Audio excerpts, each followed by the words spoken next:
For this example of Vlookup function, we need to fill this table with the airline names and destination airport names. Here we have the code for the airlines and code for destination. The sources of this information are over here. We have the code and the airline names, the same is for the airports. Let's start with the Vlookup function.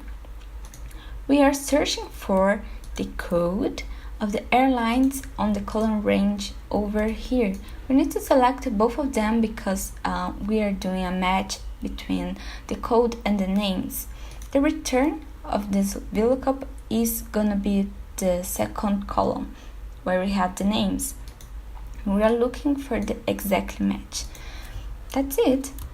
Here we copy the cell because it has the function and paste on the other ones.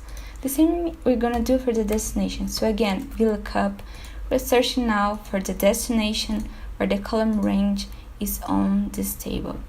Again, select both of them, return the second one when we have the name and the exact match. Again, copy and paste.